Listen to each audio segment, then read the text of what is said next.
మీ business గురించి మా ఛానల్లో ప్రమోట్ చేయించుకోవాలనుకుంటున్నారా? Contact us 8247743841. If you want to promote your shop business in a channel, you can call me to above number. Tollywood, Bollywood ప్రముఖ నటీమణుల్లో దివ్యభారతి ఒకరు. దివ్య చాలా చిన్న వయసులో ఇండస్ట్రీలోకి అడుగుపెట్టింది. అనతి కాలంలో అగ్రహీరోలతో నటించింది. బాలీవుడ్లోకి అడుగుపెట్టగానే టాప్ నటీమణుల జాబితాలో చేరిపోయింది. దివ్య ఈరోజు మన మధ్య లేకపోవచ్చు, కానీ తన పర్ఫార్మెన్స్తో అభిమానుల గుండెల్లో ఇప్పటికీ సజీవంగానే ఉంది. అతి చిన్న వయసులోనే, తక్కువ సమయంలోనే జనాలను తన అందంతో పిచ్చెక్కించేలా చేసింది. అందుకే ఆమె చనిపోయి ఇన్ని సంవత్సరాలు గడిచినా తాను హఠాన్మరణం చెందారనే బాధ ఎప్పుడూ అభిమానుల గుండెల్లో నిలిచిపోయింది. దివ్యభారతి ఫిబ్రవరి 25, 1974 జన్మించింది. ఆమె తండ్రి ఓం ప్రకాష్ భారతి ఇన్సూరెన్స్ కంపెనీలో పనిచేసేవారు. తల్లి గృహిణి. దివ్యభారతి 9వ తరగతి వరకు చదువుకుంది. 14 ఏళ్ల వయసులో మోడలింగ్ చేయడం ప్రారంభించింది. దివ్య కెరియర్లో 1990లో వెంకటేష్ హీరోగా నటించిన బొబ్బిలి రాజా సినిమాతో ప్రారంభమైంది. అది సూపర్ హిట్ అయింది. ఆ తర్వాత దివ్య ఓ తమిళ సినిమాలో నటించింది. దివ్యభారతి మొదటి బాలీవుడ్ చిత్రం 1992లో విడుదలైన విశ్వాత్మ. విశ్వాత్మ సినిమాలోని సాత్ సమందర్ పార్ పాట ఇప్పటికీ జనాలకు అత్యంత ఇష్టమైన పాట. దివ్యభారతి నటించిన ప్రముఖ బాలీవుడ్ చిత్రం షోలా ఔర్ శబ్దం.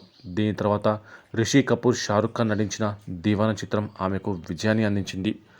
షోలా ఔర్ పబ్నం షూటింగ్ సమయంలో భారతి సాజిద్ నడియావాలాను కలిశారు. ఇక్కడ నుండి వారి ప్రేమ కథ ప్రారంభమైంది. సాజిద్ నడియావాలా, దివ్య 10 మే 1992న వివాహం చేసుకున్నారు. దివ్య ఇస్లాం మతంలోకి మారి సనా నదియావాలాగా పేరు మార్చుకుంది. వివాహమైన 10 నెలల తర్వాత 5 ఏప్రిల్ 1993న ఆమె మరణించింది. భవనంలోని 5వ అంతస్తు బాల్కనీ నుండి దివ్య పడిపోయింది. ఆమె మరణించిన రోజు దివ్య ముంబైలో 4 BHK ఇల్లు కొనుగోలు చేయడం ద్వారా డీల్ను ఖరారు చేసింది.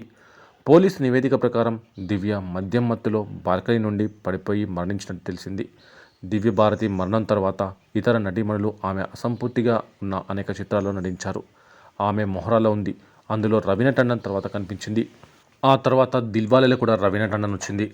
ఇక లాడ్లా సగం చిత్రీకరించబడింది. అటువంటి పరిస్థితుల్లో ఈ చిత్రాన్ని రీషూట్ చేసి ఆపై శ్రీదేవిని తీసుకున్నారు. అలాగే తెలుగులో ప్రశాంత్ సరసన తొలిముద్దు సినిమాలో నటించింది. ఈ సినిమా మధ్యలోనే దివ్యభారతి మరణించడంతో ఆమె స్థానంలో రమ్మాయిని తీసుకుని షూటింగ్ పూర్తి చేశారు. దివ్యభారతి కెరియర్లో ఆఖరి చిత్రం ఇది. ఈ సినిమా ఇండస్ట్రీ హిట్ సాధించింది. దివ్యను ఎప్పటికీ గుర్తుంచుకునే చిత్రంగా తొలిముద్దు సినిమా నిలిచిపోయిందని చెప్పాలి.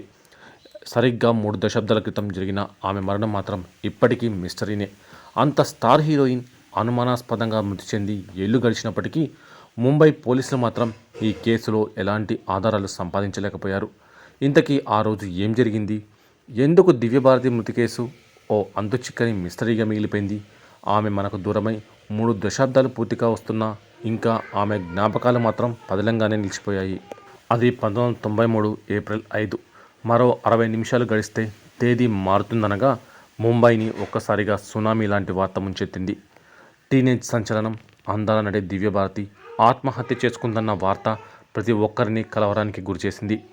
19 ఏళ్ల వయసు, మోయలేనంత స్టార్డమ్, అసాధారణ భవిష్యత్తు ఉన్న అమ్మాయి ఎందుకు ఆత్మహత్య చేసుకుంది? ఎవరో కావాలనే ఆమెను హతమార్చారంటూ కొందరు అనుమానాలు లేవనెత్తారు. సక్సెస్ కిక్ను తట్టుకోలేక ఆత్మహత్య చేసుకుందేమో అంటూ కొందరు నిట్టూర్చారు. ఆ రోజు దివ్యభారతిని చూసిన వాళ్ళంతా చాలా హుషారుగా ఉందని చెప్పారు. చెన్నైలో షూటింగ్ పూర్తి చేసుకుని సాయంత్రానికి ముంబై చేరుకుంది.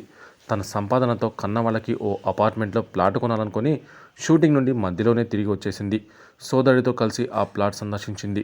కొనుగోలు వ్యవహారాల్లో ఆ రోజంతా తలామునకలై ఉండటంతో మరుసటి రోజు హైదరాబాద్లో షూటింగ్ను వాయిదా వేసుకుంది. నిర్మాతలకు ఫోన్ చేసి తాను అలసిపోయానని ఒకరోజు విశ్రాంతి తీసుకుని వస్తానని చెప్పింది. దివ్యభారతి భర్త ప్రముఖ నిర్మాత సాజిద్ నదియావాలాతో అంధేరి ప్రాంతంలోని తులసి అపార్ట్మెంట్లో నివసించేది దివ్యభారతి. ఆ రోజు రాత్రి 10 గంటలకు తులసి అపార్ట్మెంట్కు చేరుకుంది. అప్పటికి పని మనిషి అమృత మాత్రమే ఇంట్లో ఉంది. చిన్ననాటి నుంచి దివ్యభారతి ఆలనా పాలనా అమృతానే చూసుకుంటుంది. దివ్యభారతి బెడ్రూమ్లోకి చేరి కాసేపు నడుం వాల్చగానే ప్రముఖ డిజైనర్ నీతా లుల్లు నుంచి ఫోన్ వచ్చింది.